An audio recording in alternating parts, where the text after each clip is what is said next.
Olá pessoal, tudo bem? Vamos falar sobre a sociedade de consumo. Você já parou para pensar em quantos produtos você consome diariamente? Você já parou para pensar também em como é que esse produto, até chegar em você, passou por diversos setores da economia?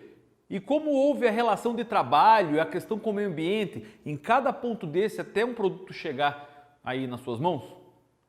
Esse tipo de reflexão que vamos fazer hoje é o que acaba pautando todas as ideias para a organização de uma sociedade onde preza principalmente a questão do consumo em detrimento de problemas trabalhistas, sociais e também relacionados à preservação do meio ambiente. Se a gente parar para pensar, todo mundo vai ter um desses na mão. E dessa maneira vai estar aqui todos os seus compromissos, todas as suas tarefas, forma de pensar, seu entretenimento, sua organização. A globalização ela é muito boa para isso.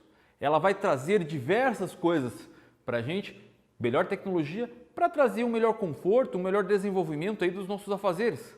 Mas já para pensar como é que isso aqui acabou sendo produzido desde do começo, lá da retirada da matéria-prima até o meu uso. E dessa forma nós vamos entender como é que as pessoas conseguem perceber ou não esse produto desde a sua linha de montagem, de retirada do recurso natural até o uso pelo indivíduo. Vamos entender que esse produto, um celular, ele vai estar aí pronto para ser utilizado para diversos fins. Mas se a gente começar a pensar em todos os pontos dos produtos que é colocado aqui dentro, a gente vai ter aí diversos lugares onde se extrai recursos naturais. O plástico muito provavelmente foi feito aí na China, os materiais eletrônicos feitos na Coreia do Sul, os componentes de organização da parte elétrica ali provavelmente foi feita no Japão, o uso da tecnologia coreana, que provavelmente foi montada na Zona Franca de Manaus, ou então mesmo algo com um determinado tipo de qualidade vai ser produzido aí na região do Vietnã, onde acaba empregando mão de obra barata ou até mesmo trabalho análogo à escravidão, numa determinada disposição. E tudo isso vai ser levado para outro ponto, onde vai ser utilizado aí por uma pessoa comum, como eu, como você. Se a gente parar para pensar dessa maneira, nós estamos o tempo inteiro pautados na ideia do consumo. E essa é uma das grandes situações em que a globalização acaba colocando a gente no meio. Nesse contexto de um capitalismo técnico, científico, informacional, onde a necessidade de criação de novos produtos constantes para gerar uma nova demanda faz com que a propaganda acabe sendo o principal foco dessa situação. Então, se a gente parar para pensar, nos dias de hoje, nós consumimos muito mais propaganda que os nossos avós viram na vida inteira. Se a gente pensar em uma semana o que a gente vê de propaganda, os nossos avós não viram tudo isso na vida. Essa é a grande sacada hoje. O papel da mídia dentro desse processo da sociedade de consumo, ele tem uma ferramenta pela indústria para a divulgação. A indústria cinematográfica, a indústria de entretenimento, tudo isso vai trazer justamente as pessoas para o consumo. Pensa você, um determinado ídolo, um determinado astro do esporte, ele está sempre utilizando uma determinada marca. Vamos pensar num grande futebolista qualquer, ele vai estar usando uma chuteira de uma marca. E se você que pratica esportes e admira aquela pessoa, vai querer ser tão bom quanto ela comprando determinado produto. Então, esse entretenimento, que no caso é o esporte, a indústria acaba servindo também para propagandear, para fazer você entender que é aquilo que você precisa consumir. Assim como futebolistas, outros esportistas, isso acontece também aí nas novelas, acontece no cinema, acontece no teatro, acontece em qualquer manifestação artística. A propaganda ela está sendo aí utilizada a benefício da indústria para que o consumo aconteça constantemente. Essa é a nova onda da sociedade de consumo. em que acaba mudando a forma com que nós conseguimos perceber aí o tipo de forma de uso e de prática de determinado material. Até a Segunda Guerra Mundial, nós tínhamos uma forma de pensamento dos produtos. Quando nossos avós, nossos bisavós pensam aí num determinado produto, nossa, na minha época, esse produto durava muito mais. Eu ficava com esse produto 5, 10, 15 anos e ele ainda funcionava. A ideia daquela época era fazer com que os produtos de fato tivessem durabilidade. Só que nós também tínhamos um contexto onde as pessoas consumiam a partir do zero. Elas não tinham nenhum tipo de produto e passam a ter. Então existia um mercado aberto para toda a população. E isso a gente pode perceber em carros antigos, por exemplo. Um carro lá que tem hoje aí a construção na década de 50, ele ainda vai estar funcionando muito bem, se bem cuidado, claro, e vai servir como relíquia. Agora um carro criado aí na década de 90, no início dos anos 2000, muito provavelmente ele já vai estar num estado de deteriorização muito maior. Isso acaba acontecendo porque nós temos aí uma situação que acaba gerando. E não é porque os produtos antigamente eles tinham uma melhor qualidade. É que a ideia justamente de fazer com que esses produtos se estraguem mais rápido é intencional. A ideia depois da Segunda Guerra Mundial era fazer com que os produtos tivessem uma durabilidade menor, mas de uma certa maneira com que as pessoas não entendessem que aquilo era um problema do produto, mas sim pelo fato de que as pessoas precisavam trocar constantemente o seu produto e assim gerava um maior lucro para toda a produção. Vamos entender que então depois da Segunda Guerra Mundial, esse novo padrão de consumo que a população acaba tendo, ele parte justamente da dolarização, de um estilo de vida estadunidense, do usar e jogar fora, a política do descartável.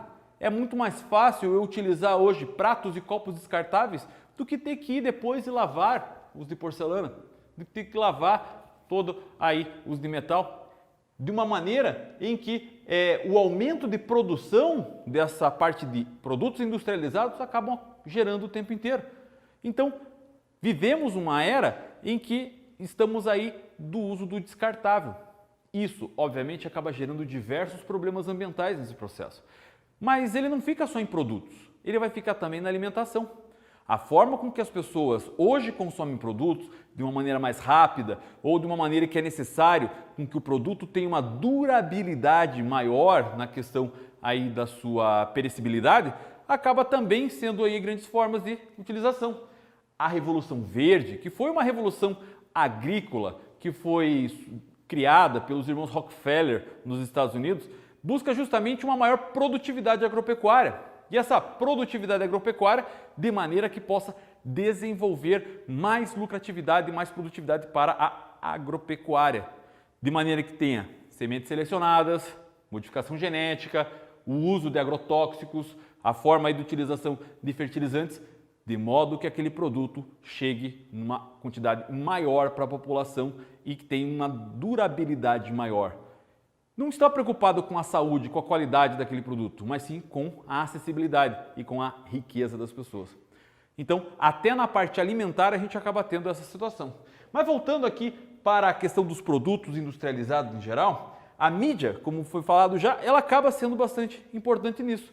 Mas ela acaba pautando a forma com que se consome os produtos de duas maneiras: a obsolescência programada e a obsolescência perceptiva. Começamos com a obsolescência programada.